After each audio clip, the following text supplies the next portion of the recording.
He's the great Charles Barkley, and his Auburn Tigers are going to be playing for the national championship, and he joins us now. Where'd you watch the game from when you went to it? I was in the stands. I like to watch the game from the stands. It makes me feel like if I want to watch it in the box, I can go home and watch it. But I watched it in the stands. It was awesome. I'm really proud of everything Auburn has accomplished this year. It's been a remarkable year. The Auburn fans, how do they treat you? Oh, they treat me great, man. Once you go to Auburn, you're part of the family. I mean, it's a really special bond. I know everybody said that, but it's unique when you're from Alabama and you have to deal with the Alabama fans who have a great program. Once you go to Auburn, you're part of family for life. How were the Missouri fans, too? Oh, they were great. Oh, okay. I mean, listen, other than the LSU and Alabama fans, most of the SEC fans are cool. Okay, how bad does it get with LSU, Alabama fans when they see You know what's really funny? I went to the Alabama-LSU championship game, and the first thing they always say that they're not as bad as the other fans. So at least they both know they're the worst two fan bases in the SEC. Were you a football fan at all when you were going to Auburn? You have to be a football fan. I went to school with the great Bo Jackson. I mean, how could you not? That's, other than Cam Newton and what's happening right now, Bo's the most recognizable person in the state of Alabama, maybe. But it was an honor and a privilege to get to watch him play in college every year. Did you hang out with Bo Jackson? Yeah, me and Bo are good friends. I saw him last week at the Iron Bowl. I didn't see him at the Missouri game because he was down on the sidelines, but I got to spend some time with him at the Iron Bowl. And it's always great to see him. He's always been a great guy. I mean, obviously everybody knows he was a great player, but he's always been a great guy. And where does he rank? Best athletes you ever been around? Well, Michael Jordan, and probably Bo. Michael Jordan and Bo are the two best I've ever seen in person. I always say Kevin McHale's the best player I played against personally, but playing against Michael Jordan and watching Bo Jackson play in person, they probably, Wayne Gretzky. Wayne Gretzky's in that conversation. It was an honor to watch him play. Deion Sanders? Deion Sanders, right there in that category. I mean, but man, listen, it's a bunch of great players. But there's some guys you're like, I'm glad I got a chance. Barry Bonds to me was must-see TV every time he stepped up to the plate. Talking to Charles Barkley, joining us, Dan Patrick Show. Did you get a chance to see Kobe Bryant last night with the return? I don't watch bad teams play, Dan. I don't watch. That's one. I'm a little biased. Number one, I'm embarrassed at the level of basketball that's going on in the NBA today.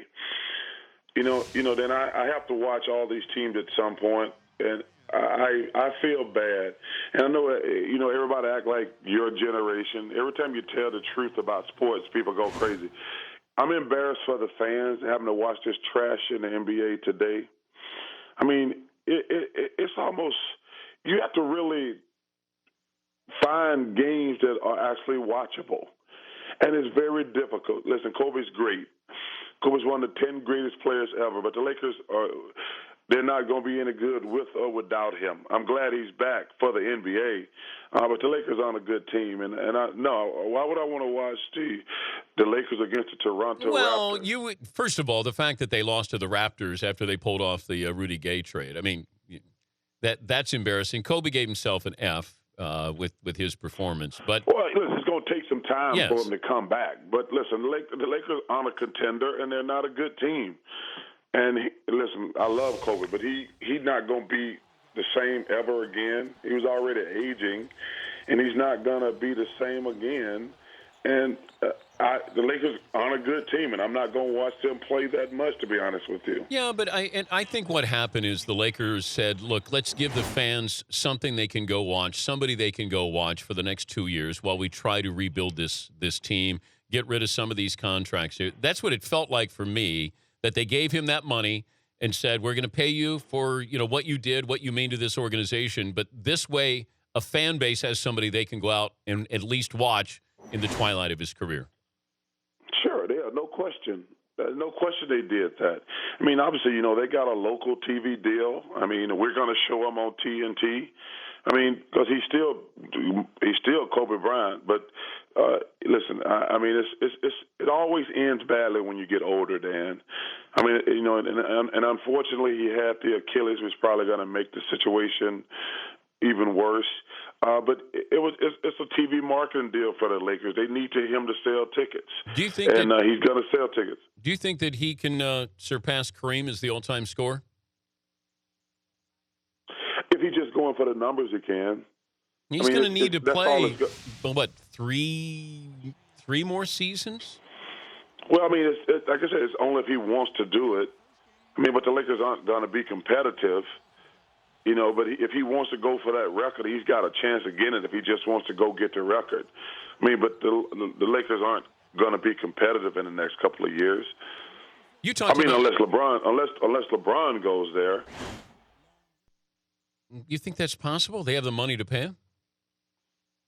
They do. They have. They can get by. They can get one max guy, I think, under the cap. But listen, I think the most fascinating question in sports is LeBron James. What's going to happen over this next year?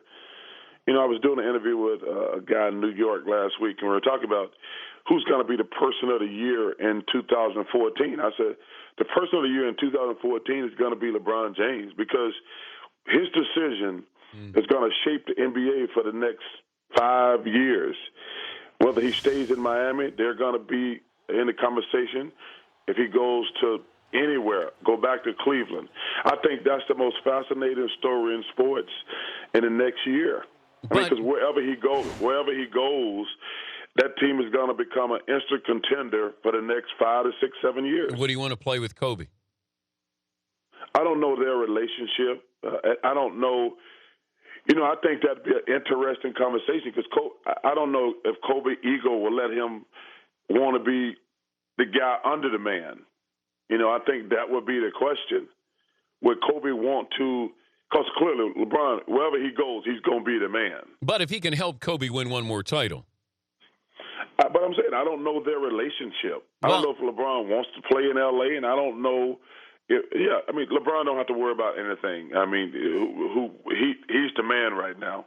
What about Carmelo? I saw Stephen A. Smith was saying, "Oh, Carmelo, that's it. He wants out of there," and I'm going, he cares about money. And playing in a big market. Hey, I could never see Carmelo and Kobe on the same team. That's where, people speculating that, he could end up with the Lakers. And I went, are you kidding me? It won't work there. It'll be kind of like the Amari-Carmelo situation. You can't have a team where two guys need to dominate the ball because you don't have enough role players. That's why I never thought the Amari thing and Carmelo thing would never work. I mean, obviously Amari's had some interest, but it was never going to work.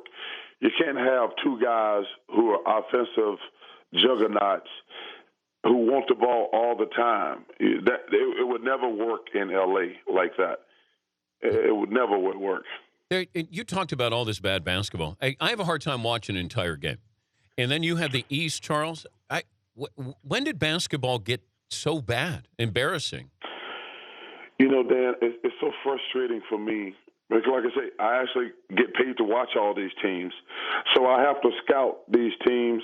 So I have to watch all these teams. And I'm sitting here saying, I have to go over the schedule with a fine-tooth comb so I can at least find one good team playing.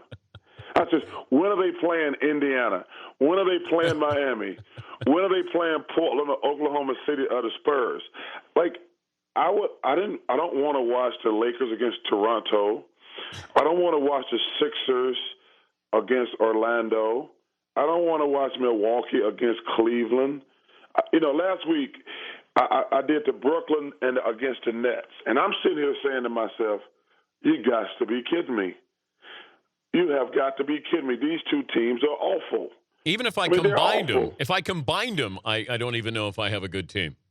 I joked on the air. What they should do is get all of the Eastern Conference teams together and see can they beat Miami or Indiana. The bottom 10 teams, they should get them together and see if they can beat Miami and Indiana. Do you think they would? Do you think they would? If I got an all-star team of everybody but Miami and Indiana? in the East. No, I don't think they would win. And I'm not, I'm not even joking. I think Miami, and because they got LeBron, and Indiana are so far head and shoulders of anybody in the Eastern Conference. I mean, I was asked a question the other night: who's the third best team in the Eastern Conference? And I've had a week to think about it. I still don't know who the third best team in the Eastern Conference is. And I've had a week to think about it. And when I left the interview, when I left the game, I've looked at the standings every day, and I still have no idea who the third best team in the Eastern Conference is. Well, congrats to your Auburn Tigers playing for the national championship. Are you going to go to the game? Yeah, I'm going to go, man. You got to go support my guys, man. It's been a wonderful Auburn year. Florida State, it's going to be a tough game, but, hey, you got to go, man. You got to support my Tigers. Good to visit with you. Thank you, Chuck. Okay, my brother. You be safe. Hey, Merry Christmas. Happy holidays. All right, brother. Thank you. You too.